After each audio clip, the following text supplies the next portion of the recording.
Chers amis, vous le savez comme moi, nous vivons dans un monde difficile, nous vivons dans un monde déchiré, nous vivons dans un monde meurtri.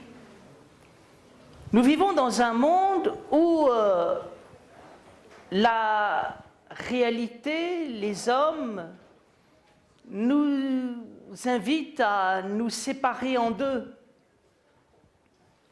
Quand je regarde la réalité autour de moi, je m'aperçois qu'il y a d'un côté les idéalistes et de l'autre côté les désespérés. Il y a une partie des hommes qui n'y croient plus et il y a une partie des hommes qui rêvent. Et ce monde est déchiré et ce monde n'arrive pas à s'entendre. Aux yeux des désespérés, ceux qui rêvent trop pour être crédibles, aussi les désespérés désespèrent-ils. Et aux yeux des désespérés, les désespérés désespèrent trop. Et c'est la raison pour laquelle certains sont amenés à rêver. Nous sommes dans un monde qui est partagé, divisé entre le rêve et le désespoir. Et c'est là, je crois, qu'intervient la notion d'émerveillement. D'émerveillement tel que la grande pensée philosophique et métaphysique l'a compris, d'émerveillement tel que la tradition théologique, le christianisme l'a compris. Si nous devons penser la génialité, la nouveauté du Christ par rapport à la condition humaine, nous devons partir de l'émerveillement. Et nous devons comprendre ici comment ont pensé les pères de l'Église à partir du Christ. Je crois que l'émerveillement est l'authentique pensée chrétienne. Beaucoup de gens pensent que le christianisme, c'est la culpabilité, le dolorisme. Malheureusement, il y a des courants doloristes et culpabilisants dans le christianisme, mais ce n'est pas ça. L'expérience que j'ai du Christ et du christianisme, c'est une expérience d'émerveillement. J'ai appris, grâce à l'Église orthodoxe, grâce à la grande tradition chrétienne, j'ai appris Dieu et la religion dans la beauté, et je voudrais vous dire ce que j'ai compris de l'émerveillement, du christianisme et du Christ, et pourquoi cela concerne l'émerveillement. Je crois qu'il ne faut pas opposer le désespoir et l'idéal. Et il ne faut pas vouloir remplacer l'idéal par le désespoir ou le désespoir par l'idéal. Et je pense que c'est là que se trouve le fondement de la grande théologie chrétienne et de la grande métaphysique quand celle-ci aspire et réalise la pensée profonde. Je crois que quand nous sommes en face du monde, si on n'est pas quelque part affolé, voire désespéré par ce qui se passe, c'est qu'on n'a rien compris. Je pense ici à ce que disait Hegel lorsqu'il dit « Si face aux horreurs et aux monstruosités de l'histoire, nous n'avons pas envie de nous tirer une balle dans la tête, c'est que nous n'avons rien compris. » Et je pense ici à l'attitude d'Albert Camus disant « Le suicide est le problème le plus important de la philosophie. » Pourquoi ? Parce que lorsque l'on regarde la réalité humaine et les horreurs et les abominations qui se passent, même s'il y a des gens admirables, même si quantité de choses admirables se font, il y a de quoi désespérer et de se dire, comme je l'ai tant entendu et comme je l'entends tant, il y a de quoi vouloir en finir avec le monde dans lequel nous sommes. Chaque jour nous apporte son lot de mauvaises nouvelles. Chaque jour nous apporte son lot d'atrocités, de monstruosités. Chaque jour nous apporte quantité de raisons de désespérer de la nature humaine. D'où, je crois, l'important quand on essaye de penser d'abord, de regarder les choses en face et de constater que la réalité dans laquelle nous sommes est une réalité terrible, est une réalité effroyable. Mais là où je pense que la grande pensée commence, là où la théologie commence, là où les pères, où la tradition commence, c'est ce qui se passe. Lorsque confrontés à l'horreur de la tradition, de la condition humaine, ceux-ci, au lieu de tout abandonner, au lieu de se suicider, consistent à vivre cette difficulté d'être, comme disait Jean Cocteau, cette épreuve du monde et de la réalité. Si je désespère parce que le monde est désespérant, le désespoir a gagné. Et je dirais que quelque part, je me suis fait avoir. Si je désespère parce que la réalité est désespérante, je rentre dans une forme d'utopie. Je pense que par le fait d'en finir, je vais en finir. Qu'est-ce qui est important et qu'est-ce qui caractérise l'expérience humaine dans sa profondeur? Ce qui caractérise l'expérience humaine dans sa profondeur, c'est quand on est confronté au plus difficile, au plus déchirant, au plus douloureux, on décide de le vivre, on décide de s'installer dedans, on décide de visiter l'abandon du monde, le désespoir du monde, la souffrance du monde. On décide de ne pas en finir. Et je voudrais attirer votre attention sur l'attitude hautement profonde et intelligente qui, confrontée à la douleur des choses, décide simplement de le vivre. Je crois que tout le retournement de l'humanité se trouve là. Qu'est-ce que ça veut dire ? Affronter le monde, affronter la douleur du monde, affronter la souffrance du monde, affronter le désespoir du monde. Ne pas en finir, c'est très important. C'est ce qui fait qu'au départ, il y a une morale, il y a du sens, il y a une pensée. Tous ceux qui font du mal dans le monde espèrent qu'on va en finir, on va faire du mal, ils vont faire du mal, et puis ce sera fini. Qu'est-ce qui fait qu'à un moment, quelque chose se retourne par rapport au mal? C'est que quelqu'un a fait du mal, et on dit attention, ce que tu as fait est grave, et on ne va pas en finir. On va justement s'arrêter là-dessus et ne pas banaliser les choses. Et c'est pour ça que peut-être le suicide n'est pas la solution face à la douleur du monde. Le suicide face à la douleur du monde veut dire que quelque part, on va en finir. Le monde va mal. Et donc, on va se suicider. Et ça va finir. Et donc, si on dit cela, ben, finalement, on banalise les choses. Tandis que ceux qui disent « le monde va mal », les hommes errent, mais on ne va pas en finir. On va au contraire commencer à s'intéresser à ça. Eh bien, tout d'un coup, on s'aperçoit que quelque chose en nous commence à se relever. Quelque chose en nous commence à exister. Qu'est-ce qui nous permet de vivre? c'est de ne jamais banaliser le monde, c'est de ne jamais banaliser le mal. Mais il faut aller plus loin.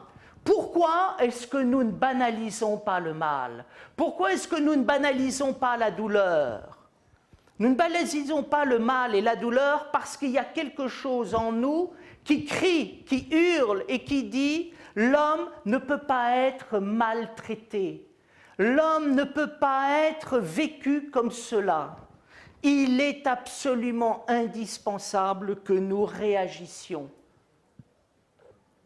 Saint Augustin, dans la tradition des pères, a eu toute une réflexion magnifique sur le temps et l'éternité, et sur le bonheur et le malheur. Et saint Augustin, rentrant dans le temps, a dit « s'il n'y avait pas l'éternité capable d'embrasser le temps, nous ne pourrions même pas comprendre le temps. Il y a de l'intérieur du temps quelque chose qui dépasse le temps et qui permet de comprendre le temps, c'est notre rapport à l'éternité. » Prenons le malheur. Qu'est-ce qui fait que nous avons conscience du malheur? Ce qui fait qu'il y a une conscience du malheur, ce n'est pas la conscience du malheur, c'est la part heureuse de nous-mêmes. Si nous n'avions pas quelque part un enracinement à l'intérieur de l'être et d'une sorte de plénitude de l'existence qui vit en nous, nous ne pourrions pas réagir par rapport au mal. Je suis confronté à la douleur du monde, je suis confronté à la souffrance. J'ai envie de désespérer, j'ai envie de me tirer d'une balle dans la tête. Je suis dans la lassitude à l'égard du monde, à l'égard des hommes. Mais tout d'un coup, il y a quelque chose en moi qui résiste, qui vit. Et je dis, on n'a pas le droit de banaliser ça. Et voilà que dès que je dis qu'on n'a pas le droit de banaliser ça, il y a quelque chose en moi qui se relève. Et dès qu'il y a quelque chose qui est en moi qui se relève, voilà que tout d'un coup, j'entends vibrer en moi quelque chose qui est la parole de vie. Alors là, tout d'un coup, je me rends compte que parce que j'ai vécu à l'intérieur de la réalité, parce que j'ai accepté la vie dans ses profondeurs, parce que j'ai accepté d'avoir mal, parce que j'ai accepté de souffrir, parce que j'ai accepté quelque part de ne pas nier ma sensibilité et que quelque chose m'écorchait à l'intérieur de moi-même, voilà que tout d'un coup, je me sens vivant. Et voilà que tout d'un coup, je fais vivre quelque chose en moi et autour de moi. Je crois, chers amis, que là, nous tenons l'expérience de l'émerveillement. Qu'est-ce que c'est que l'expérience de l'émerveillement? L'expérience de l'émerveillement ne réside pas dans le fait d'être euphorique à propos de tout. Mais l'expérience de l'émerveillement consiste à avoir eu un véritable désespoir à l'égard du monde, à avoir affronté la réalité dans sa limite, dans sa douleur, dans son abandon, dans sa solitude. Et tout d'un coup, parce que nous avons simplement vécu quelque chose en disant voilà, il y a de la douleur et je refuse de m'anesthésier par rapport à la douleur ou je refuse de me suicider par rapport à la douleur et par rapport au mal qui réside dans le monde. Simplement parce qu'à un moment, j'ai persévéré, j'ai dit oui, j'ai vécu dans un acte de foi malgré tout, sans savoir où je vis. Tout d'un coup, qu'est-ce qui se passe? Il se passe qu'il y a une personne qui ne banalise pas les choses. Et cette personne devient la conscience de la communauté autour de nous. Et puis tout d'un coup, cette personne qui devient la communauté autour de nous, nous avons le sentiment que quand elle nous parle de la douleur du monde, quand elle nous parle de son refus que la vie aille mal, que les hommes souffrent et que les hommes soient maltraités, tout d'un coup, il y a quelque chose de magnifique qui commence à parler à travers cette personne. Et on sent que tout d'un coup, elle est porteuse de la vie. Et on se dit, s'il n'y avait pas quelque part une vie magnifique, infinie, d'une beauté totale, eh bien, il n'y aurait pas des êtres qui sont capables de réagir par rapport au malheur. Alors tout d'un coup, on entend du fond de l'abîme, là où les hommes souffrent, là où les hommes sont abandonnés, on entend tout d'un coup une parole d'une beauté magnifique. Et là, je crois que nous commençons à comprendre ce qu'est l'émerveillement. Qu'est-ce que c'est que l'émerveillement? Et pourquoi est-ce que l'émerveillement est au fondement de toute pensée humaine, de toute la théologie, de tout l'extraordinaire message de l'Église et du Christ qui nous est donné? L'émerveillement est au fondement de la pensée, de l'expérience du Christ et de l'Église, parce que l'émerveillement, c'est ce qui part à l'intérieur de l'existence. C'est ce qui prend l'existence et qui, de l'intérieur de l'existence, retourne de l'existence pour pouvoir nous faire apercevoir quelque chose de beau. Nous apercevons que l'existence sans la beauté, c'est le désespoir, que la beauté sans l'existence, c'est l'utopie, et qu'entre l'utopie et le désespoir, il y a tout d'un coup quoi?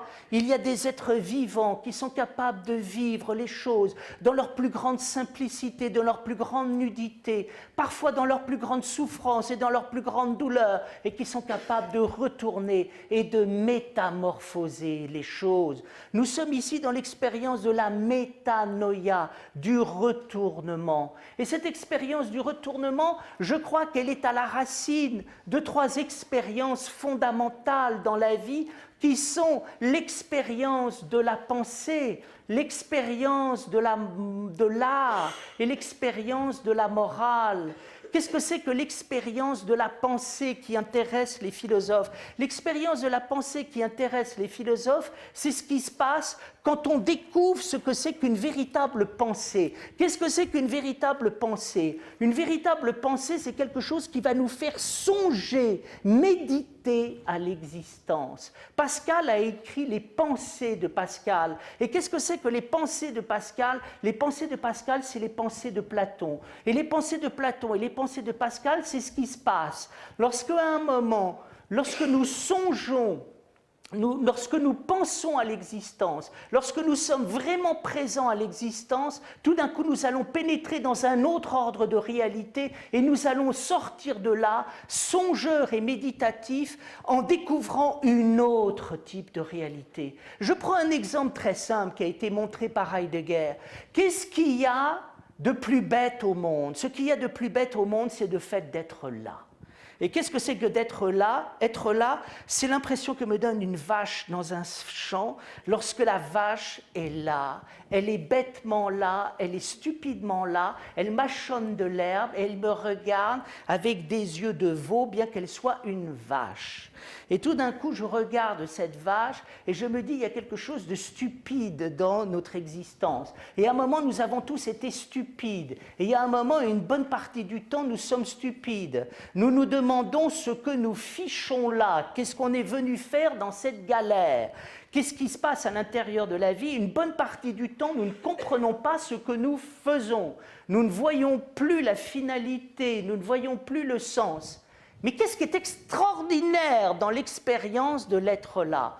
C'est qu'il suffit qu'à un moment, je m'installe dans l'être là et que je devienne là, présent à ce qui est là, pour qu'à tout d'un coup, un retournement s'opère. Qu'est-ce qui est de plus triste dans l'existence? C'est le fait d'être là. Ça s'appelle l'absurde. Et qu'est-ce que c'est que de plus magnifique dans l'existence? C'est d'être là, et ça s'appelle la grâce. Et qu'est-ce que c'est que la grâce? C'est tout d'un coup quelqu'un qui se présente à nous et qui est là. Il y a toujours quelque chose qui m'a frappé dans les enterrements, c'est la formule « merci d'être là ». Et j'ai vu des êtres s'embrasser dans les larmes et simplement se serrer dans les bras et être là, et tout était dit simplement parce qu'une personne était là.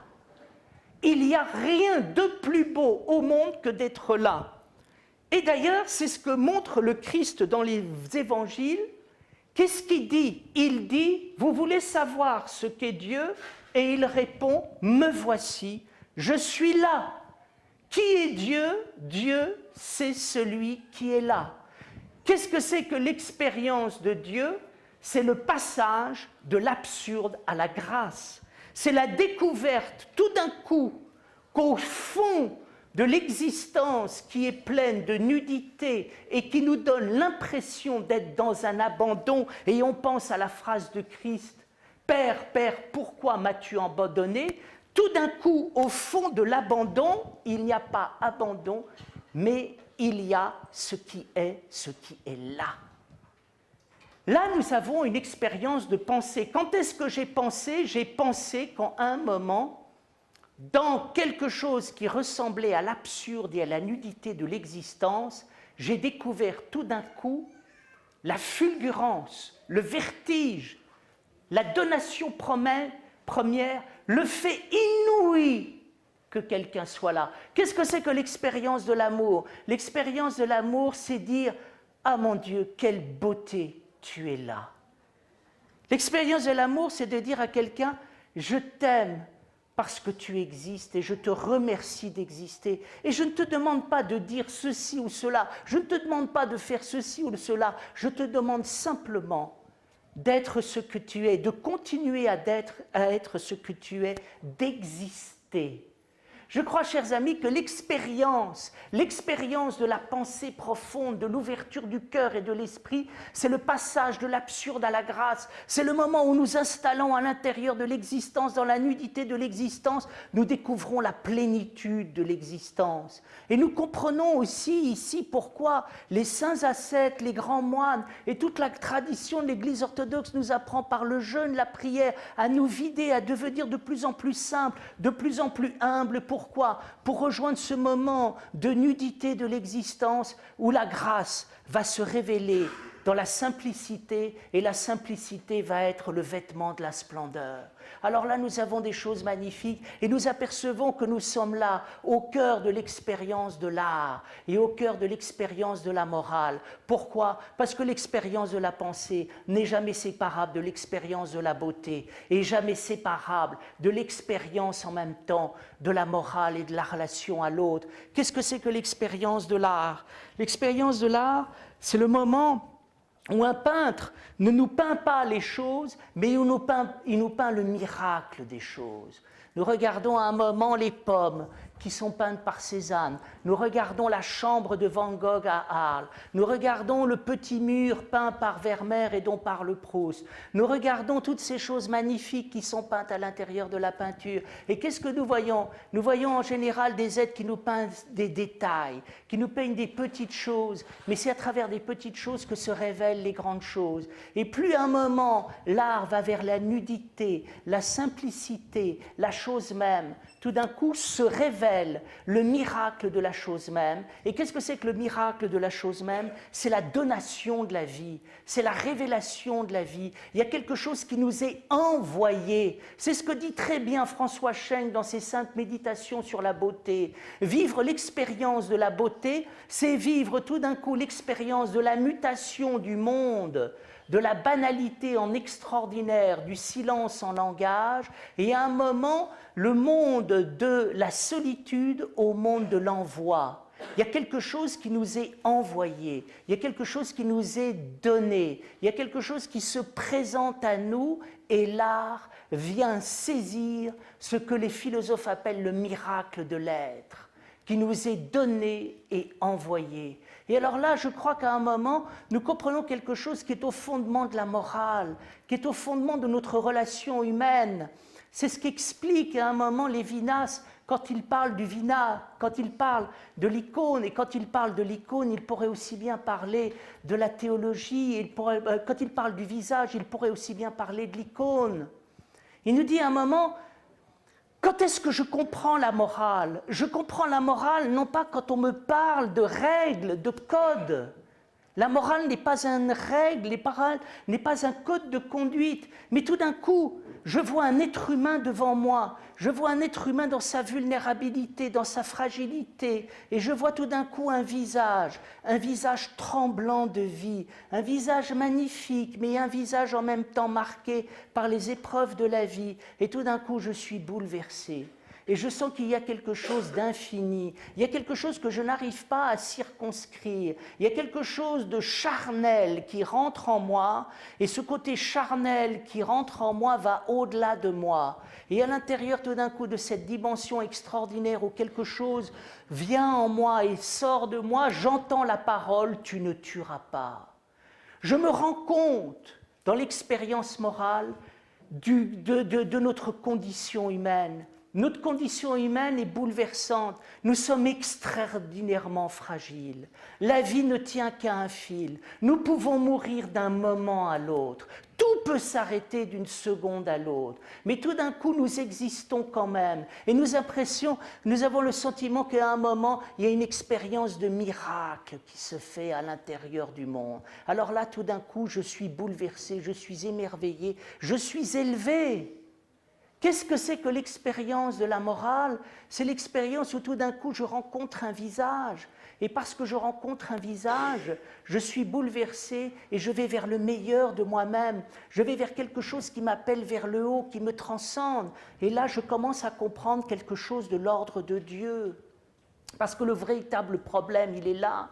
Comment parler de Dieu à notre époque? Et pourquoi est-ce que j'ai écrit ce livre sur l'émerveillement? Parce que je crois qu'il est très important de parler de Dieu. Mais comment est-ce qu'on peut parler de Dieu? Je crois qu'il y a deux manières de parler de Dieu. Il y a une manière de parler de Dieu qui est une manière sèche, sans cœur, qui peut passer par la raison.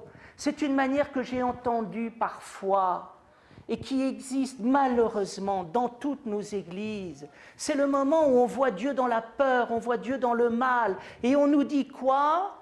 Il faut bien croire en quelque chose dans la vie. Il faut bien qu'il y ait un sens à tout ça, il faut bien qu'il y ait un garde-fou. Je me souviens d'un sermon totalement malheureux par un prêtre pas très bien inspiré à Saint-Germain-des-Prés lorsque j'enterrais un de mes amis et qui devant le cercueil s'est mis à hurler dans l'église « S'il n'y a pas quelque chose qui existe, on va se tirer une balle dans la tête ». L'assistance était consternée. Et ça ne redonnait le moral à personne. Parce que véritablement, si Dieu, c'est simplement ce qui me permet d'éviter de me tirer une balle dans la tête, c'est que je me suis déjà tiré une balle dans la tête. Et donc, je suis aux urgences métaphysiques. Mais le problème est là. Et donc, à un moment, on a cette chose terrible, il faut un garde-fou, il faut un sens. Mes amis, vous êtes d'accord? Ce n'est pas de ce Dieu-là dont nous avons envie. Ce n'est pas de ce Dieu-là qu'on apprend dans la peur en disant c'est Dieu ou la catastrophe. C'est pas comme ça qu'on va apprendre Dieu. Mais d'autre part, il y a une autre expérience de Dieu que je trouve tout à fait étonnante. C'est l'expérience qui vient du cœur, c'est l'expérience qui vient de la vie. C'est l'expérience qui vient simplement de la contemplation d'un arbre. Et la contemplation d'un arbre dans, par exemple, ce merveilleux jardin de Saint-Serge me fait comprendre quelque chose de l'ordre de Dieu. À chaque fois que je viens faire mes cours, je regarde cette petite église qui est une espèce d'étincelle de la Sainte Russie qui est lancée dans le 19e, une espèce de miracle d'être. Alors tout d'un coup, je vois les arbres. Et alors à ce moment-là, je pense, et je suis content de le dire, à un grand penseur indien qui est Krishnamurti, et qui t'a très bien décrit ce que c'est qu'une expérience phénoménologique de perception et du regard. Je suis en face de l'arbre, et vous êtes avec moi en face de l'arbre. Il est là en train de frémir dans le soleil. Il est là, il est beau, il est charnu. Et tout d'un coup, je regarde cet arbre, et je le vois. J'aurais pu passer à côté de lui, mais je ne suis pas passé à côté de lui. Il est là, il existe. Je vois qu'il existe, et c'est très curieux. Simplement, en me rendant compte qu'il existe, tout d'un coup, parce que je lui donne de l'existence, c'est lui qui me donne de l'existence. Et tout d'un coup, ce n'est plus un arbre, c'est un rapport d'existence à existence. Cet arbre me parle, et je parle à l'arbre. Et plus l'arbre me parle, et plus je parle à l'arbre, et plus l'arbre me parle. Et plus nous parlons, plus nous rentrons dans la parole. Et plus nous rentrons dans la parole, plus nous faisons l'expérience de la présence. Et qu'est-ce que c'est que cette extraordinaire expérience de la présence qui est née de nous d'une manière, j'ose dire, charnelle, poétique, mystique, qui vient à l'intérieur de nous-mêmes? Tout d'un coup, nous apercevons que cet arbre, ce n'est pas simplement de la vie, cet arbre, c'est une grâce.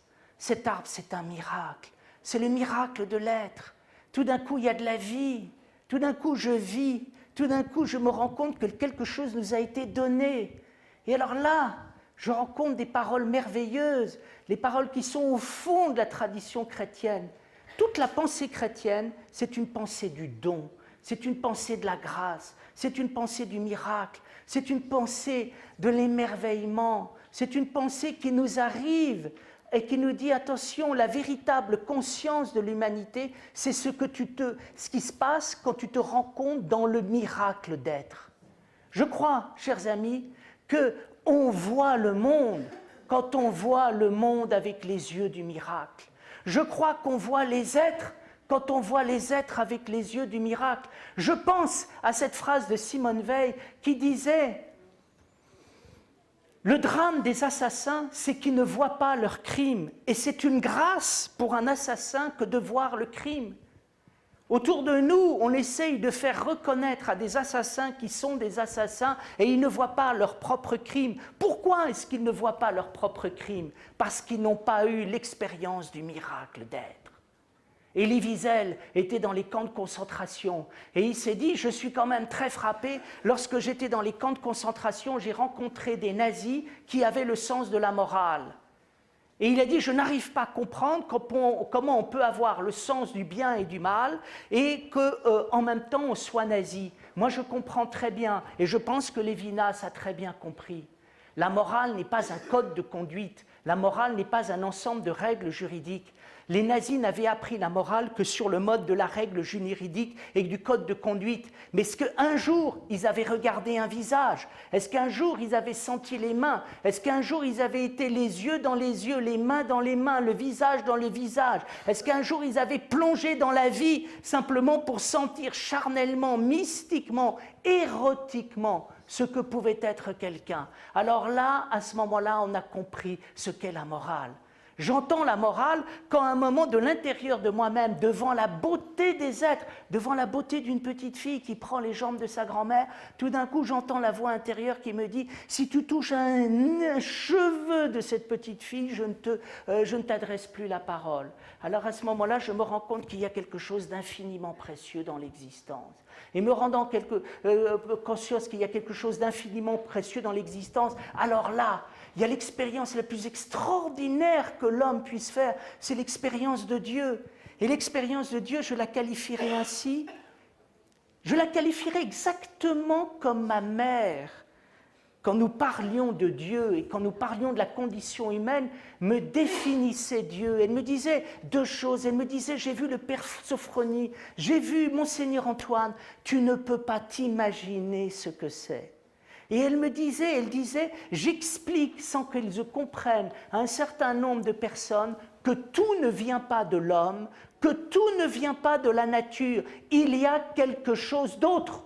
Je crois que là, nous touchons à quelque chose qui est passionnant pour notre condition humaine et qui me fait penser à ce que disait Olivier Clément. Le grand problème de notre époque, c'est la signification de la condition humaine. Et par rapport à la condition humaine, il y a deux possibilités. Penser que tout vient de la nature ou tout vient de l'homme et être dans un monde qui est autosuffisant, ou bien alors penser qu'il y a un monde qui est un monde ouvert. Et je crois que c'est là que l'émerveillement intervient. Nous vivons dans un monde qui n'est pas fermé sur la nature, fermé sur l'homme, fermé sur la mort, mais nous vivons dans un monde extraordinaire où, tout en étant dans la nature, tout n'est pas de la nature, tout n'est pas de l'homme. Il y a quelque chose qui vient d'ailleurs. Et qu'est-ce qui nous vient d'ailleurs? C'est le fait même qu'il y ait de la nature, c'est le fait même qu'il y ait de l'homme, c'est le fait même de l'existence. Un fait qui est lisible dans la beauté du monde et en même temps dans le tremblement d'un visage. Je crois qu'il y a donc ici quelque chose de passionnant qu'il faut dire au monde. Et je crois que c'est le sens de l'Institut Saint-Serge, c'est le sens de l'Église orthodoxe, c'est le sens du christianisme, c'est le sens de la foi. Je pense que les hommes n'ont pas entendu parler de la vie. Je pense qu'il y a un grand désespoir dans notre époque parce qu'on ne leur a pas parlé de la vie. Et je pense que vous voyez que l'intérêt de faire durer Saint-Serge, de faire durer cette magnifique tradition qu'est l'Église orthodoxe, de faire durer le message chrétien, malgré toutes les erreurs qui ont été faites dans le christianisme, c'est de témoigner quelque chose qui est vital pour nous. c'est le sentiment même de l'existence. Je crois que l'homme contemporain a besoin qu'on lui parle de la vie. L'homme contemporain a besoin qu'on lui redonne la mémoire de la vie. L'homme contemporain a besoin qu'on lui explique que la vie est un miracle de la vie. Ne manquons pas ce miracle, nous n'allons pas manquer ce miracle. Merci pour votre attention. On peut donner quelques réponses aux questions.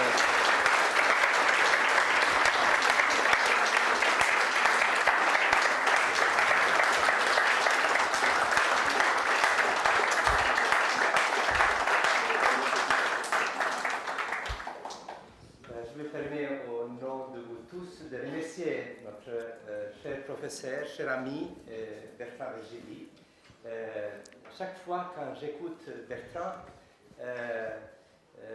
moi je suis rempli de quelque chose qui me bouleverse toujours. Nous avons différents types de professeurs dans notre école.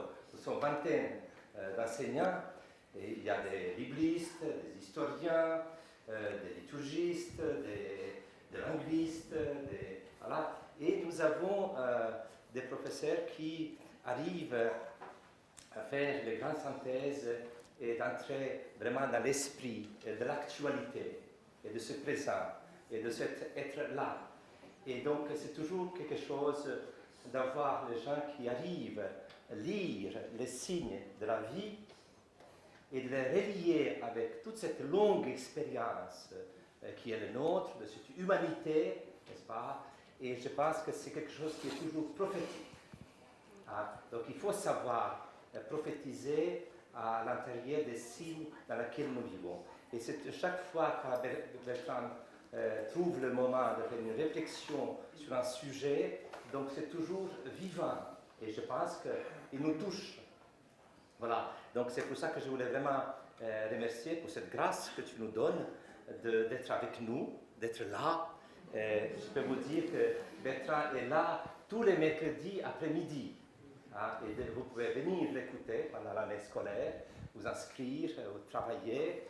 Je vous dirais simplement, je pense que nous avons combien de minutes, Père Givko, pour dire, on peut rester encore ensemble. Oui, encore un petit moment. Peut-être si quelqu'un veut poser une question, Voilà. plus, parce que donc la journée est belle, nous sommes inspirés maintenant, il faut en profiter dehors. Alors, j'ai un ami ici qui est avec nous, et nous avons une association Améito, et que je voulais demander de vous dire un petit mot, Alexis, qui est notre jeune professeur.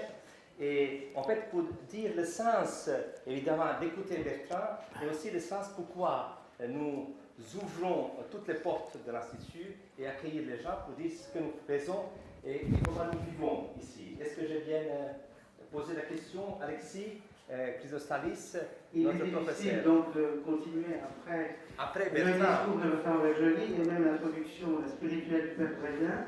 Je suis Alexis Chrysostalis, alors je sais qu'il y a parmi vous certaines personnes qui écoutent France Culture et qui donc sont aujourd'hui pour ça. Alors je voulais vous remercier et remercier aussi Bertrand Vergely qui est venu souvent à notre émission, nous faire le plaisir et l'honneur d'être là. Et donc vous dire, comme vous savez, qu'il va maintenant discuter avec vous et essayer dédicacer son livre, je vois c'est en bas, près de la librairie. Je voulais également dire, bon, corriger un peu le père Brian tout à l'heure qui a dit que j'étais un jeune professeur. Je suis un professeur récent.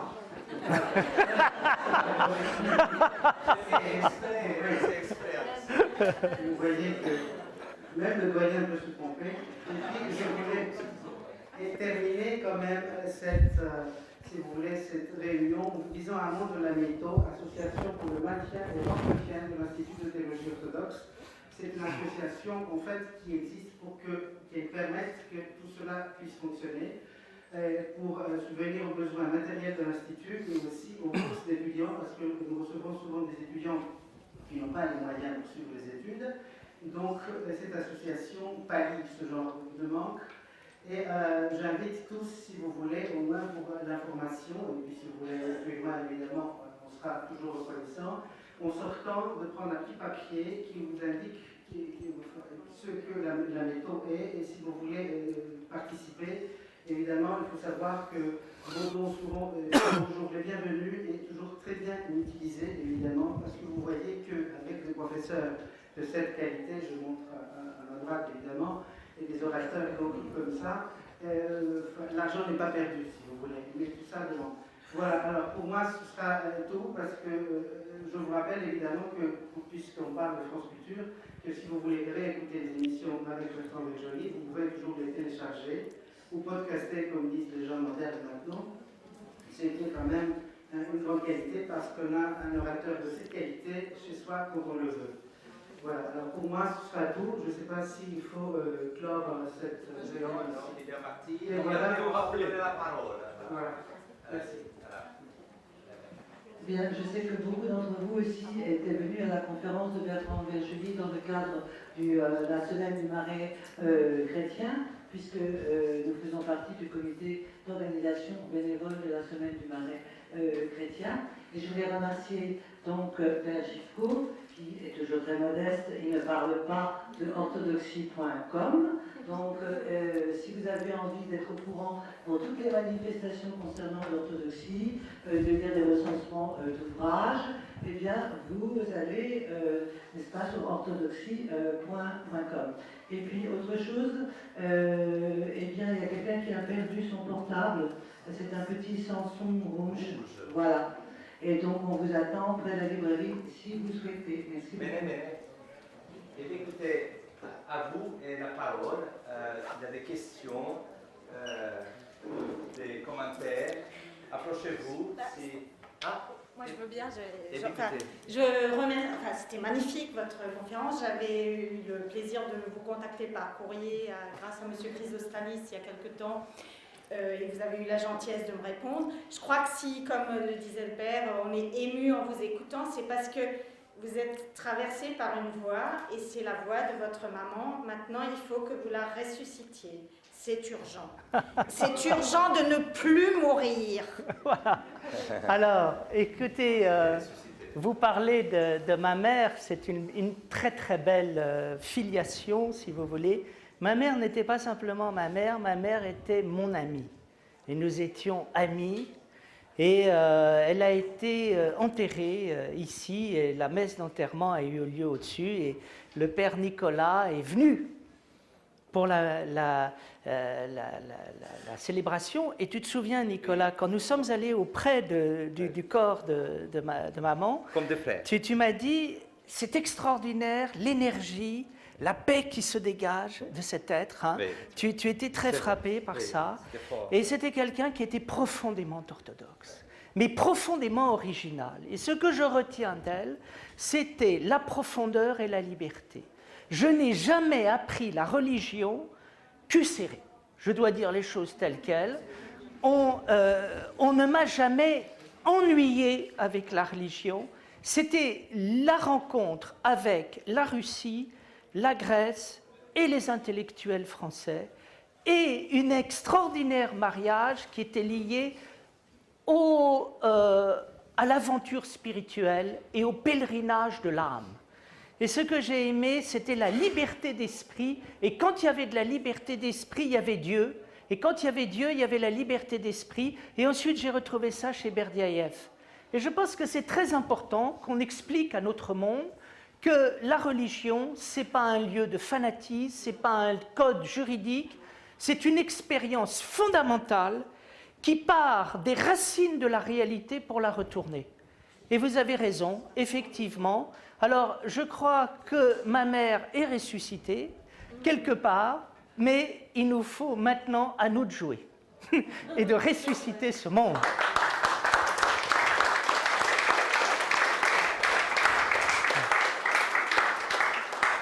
Qu'est-ce qu'il y a après la résurrection? La fête. La Pentecôte. Voilà. Alors, Voilà. bientôt. Bon. Est-ce que je vois que vous êtes tous nourris et rassasiés? Oui, voilà. Il y a des gens qui sont encore un peu affamés.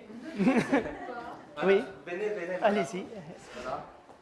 Simplement, ne pensez-vous pas que dans notre monde occidental, on a oublié un peu la spiritualité? Voilà. Alors, Bertrand, à toi. Alors, je crois que nous vivons un extraordinaire paradoxe. C'est que jamais nous n'avons été aussi loin de la spiritualité au sens où nous sommes dans un monde déraciné, sans mémoire, et qui régresse à des formes de barbarie qui sont effarantes. Quelqu'un me disait, actuellement, nous avons affaire à une montée de la violence dans la société. Et je crois qu'il y a des moments barbares. Nous voyons tous les jours des crimes se faire. Nous voyons des hommes politiques chuter d'une manière vertigineuse. Nous avons affaire à des bandes armées. Un maire demandait à ce que l'armée intervienne à l'intérieur des villes de banlieue pour séparer des bandes. On a affaire à une humanité qui est perdue. Pour moi, quand l'homme, j'écoute les nouvelles, quand l'homme ne fait pas vivre le Dieu qui est en lui, le Christ qui est en lui, il est fou de désespoir et il devient dans une violence terrible. Et alors en même temps, nous avons affaire à une soif spirituelle absolument extraordinaire. C'est-à-dire que actuellement, jamais on n'a vu autant de nouveaux courants assoiffés de spiritualité. Et nous voyons que les gens réfléchissent, alors souvent à travers des mouvements extrêmes orientaux, mais aussi à travers l'islam, le judaïsme et à travers le christianisme. Et je crois une chose, la vérité c'est qu'on ne peut pas étouffer le Dieu qui est en l'homme. Et je crois que l'homme a soif de plénitude et la plénitude crie. Et je crois que dans notre monde, elle crie à la fois par la douleur, mais aussi, et attendons-nous à cela, par des surprises. Господи, с нами, Бог.